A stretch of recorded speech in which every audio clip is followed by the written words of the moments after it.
How's it going, everybody? Welcome to the channel. This is Big Daddy Dave, and this is a map tour for a new mod map to Farming Simulator 22 called Giants Island Crystal Edition. We're going to start with the description from the mod hub, and it reads, Island of Giants. Go back more than 15 years and discover the first map to Farming Simulator 2008. The island is 4 kilometers squared in size and has 6-kilometer long coastlines. It goes by the name of Island of Giants and has 49 inhabitants and an agricultural area of 240 hectares. The island can own a small village with a church. A bridge is under construction. The only connection to the mainland exists at the moment only via port. Your yard is the only one farm on the island. They drive the harvest to the near port or bunker them in your own silos. Enjoy the beautiful landscape of the island. This map has no mods required for it. It was created by Full Power Shift and is 20.52 megabytes to download. If we take a look at the map, this is what it looks like. You start out almost dead center on the island here, right on your main starting farm.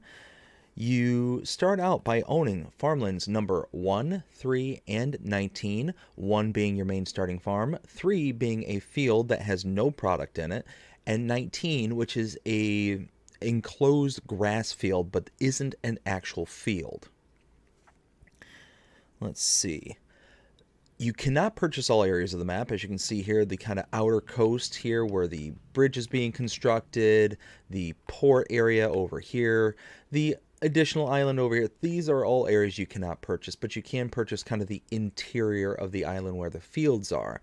Field prices do vary, but they are rather expensive. You do get one kind of introductory field here at $35,000, but then it goes up significantly very quickly. $85,000 for this one, $111,000, $878, $1.1 million. You got 265, 134, 130, and so on and so forth. It is a very expensive place to buy land on this map. Let's see, if we take a look at animal pens, nothing in the ways of animals to start out with. Contracts are available. Production chains, you don't start out with any, and there are no contracts on this map. If we take a look at mods specific to this map, starting on the buy menu, there are no mods specific to this map for the buy menu, but under the build menu, we start out under buildings and sheds. Scroll all the way to the right, you'll see Giants Island Crystal Edition. These 2 buildings here are specific to this map. Nothing for silos, silo extension, containers, tools, but under farmhouses you will see here again the 20,000 Giants Island Crystal Edition. That is a mod specific to this map. There is absolutely nothing under productions, animals, decorations, or landscaping. That's the only mods specific to this map are under the buildings tab here. Now we do start out the starting farm, so let's take a look at the starting equipment. Starting out with under owned items, medium tractors, we have a Fendt 716 Vario. Large tractors, the Fendt 936 Vario. Harvesters, the Fendt Ideal 8 PL. Trailer, we have a Crampy Big Body 750S. Header, the Fendt PowerFlow 30 foot. Under plows, we have a Kverneland EcoMat. Cultivators, a Lemken Schmard 9 500K. Under power harrows, we have the K-Brand HR 4040, and seeders, we have the K-Brand Venta 4030. Sprayers, we have Hardy Mega 12,000L, or 1200L. Mowers, we have Pogger Novacat 301 AMED Pro, and forage wagons, the Pottinger Boss Alpen 251. And that is everything that you own, and this is going to be a rather quick tour. So starting out with, directly behind me, Sleep Trigger. This is it. This is your entire farm, is this little square block right here. Silo and a fuel tank right there. That's it. That is your starting farm. You get a couple of little storage buildings. That's it. That's there's not much going on here at the farm.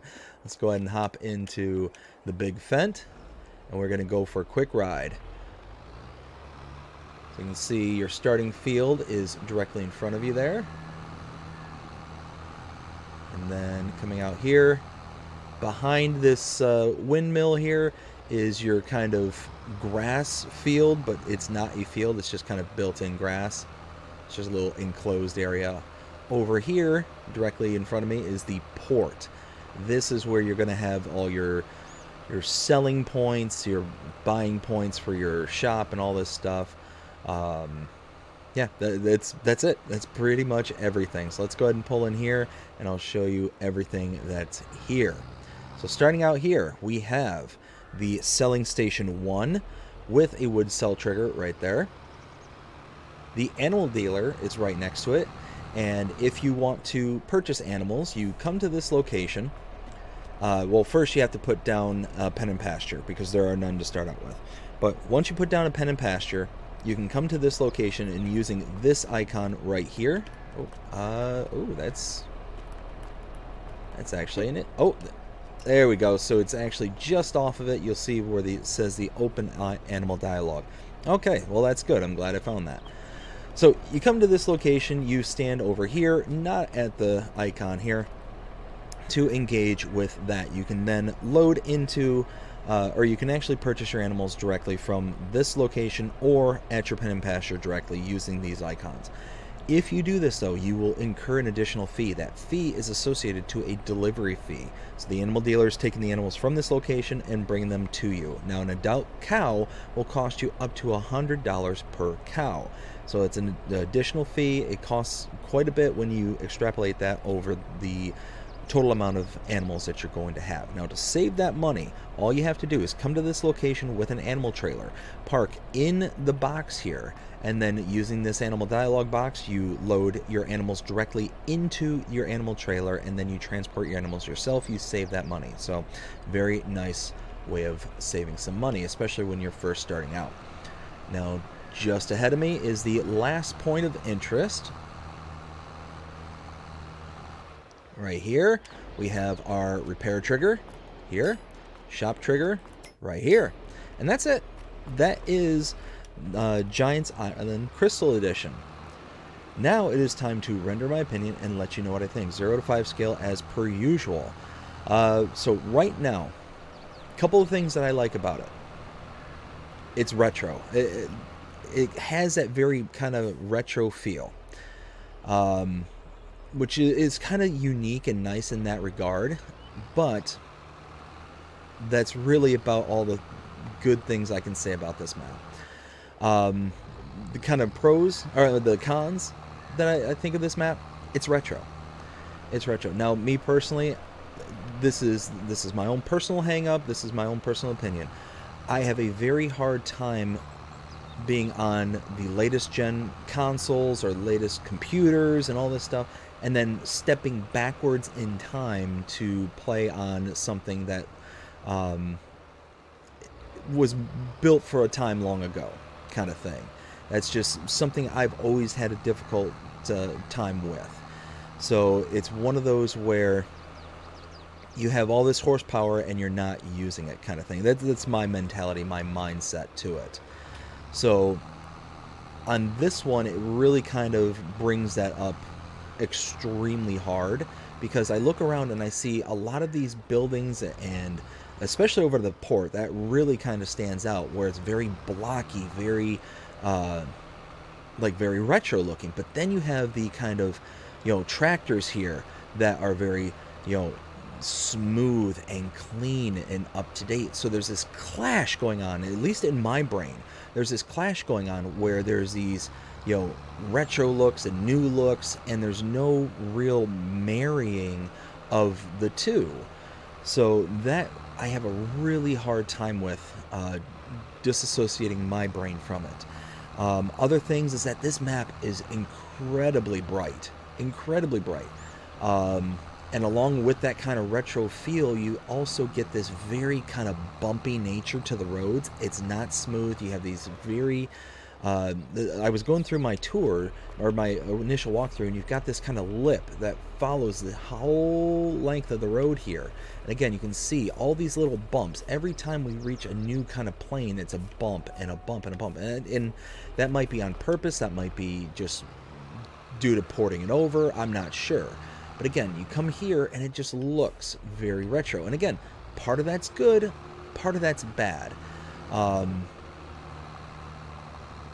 to where we so anyways, I was saying that kind of unevenness, that smoothness, that kind of really jolting, you can see it right here. I mean, it's not smooth, it's um, not easy to travel down. If you're, taking equipment to and from, you're gonna be able to potentially very easily lose some equipment. I was going on my original walkthrough trying to learn the layout, and I tipped over my tractor 3 or 4 different times because it would roll off or hit a bump, and I would be turning at the same time. So it's just one of those, like, I don't know if it's intended to be that way, but again, it's kind of a hard thing for me personally to look past.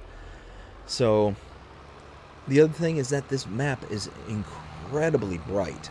The grass is bright. The field, like the fields, they are what they are. They're using the kind of uh, standard look to the crops and all that. But there's just a huge distinction that I can see personally between like the grass cut off there and the field there, and it just looks very much standing out.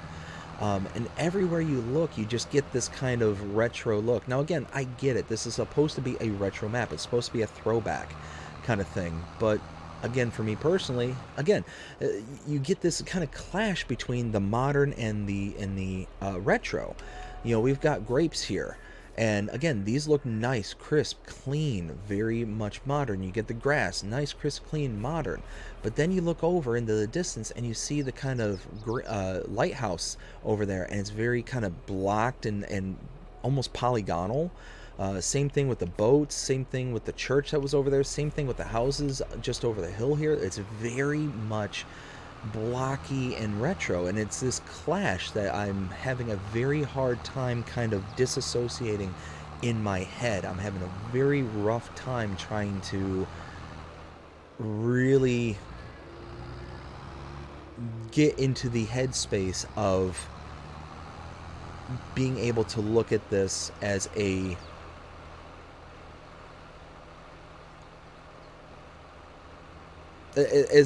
its own kind of unique map, because of that throwback feel. Now, I feel that a potentially better style would be to just bring this 2008 style map into the FS22 world and have those kind of nods and acknowledgments of the old map. But again, you see just how rough the road is. This being a paved road, it's very rough and bumpy and choppy in places. The landscape is very nice. The landscape itself is very pretty and has nice rolling hills. You got the bridge out here towards the west side of the island here. That's under construction, leads you out to nowhere. But all that said and done, the blockiness, the brightness, the retro kind of look and feel of it, it's just not something that I'm personally a fan of. So all that being said, what would I give this map? 0 to 5 scale. I'd give this likely in the realm of a 1 to 1.5. That's probably the biggest or the highest I could go on this particular map. Is that, yeah, probably about a 1.5. It's just not my style of map. And again, this isn't to be mean or contentious against the map maker. Again, there are going to be people who like this, who really like the kind of throwback, who have been playing this since 2008. Not this map in particular, because it's just released. I'm saying has played the game since 2008, and they're going to be like, oh, remember that, remember this, remember, like the whole remembrance thing will just come flooding back, and they'll have some good feelings about it. Just me personally, it's just not my kind of map and not my cup of tea. So again, nothing against the map maker, nothing against what they put out and created here. This is just not something that appeals to me. So at the end of the day, that's how I feel about it, about a 1.5. But I hope you enjoyed this map tour. If you did, please show me by liking, sharing, subscribing, following, commenting, doing all the things the algorithms enjoy you doing that shows you engage with this channel and enjoying the content. And that being said, I hope you have a fantastic day. Take care.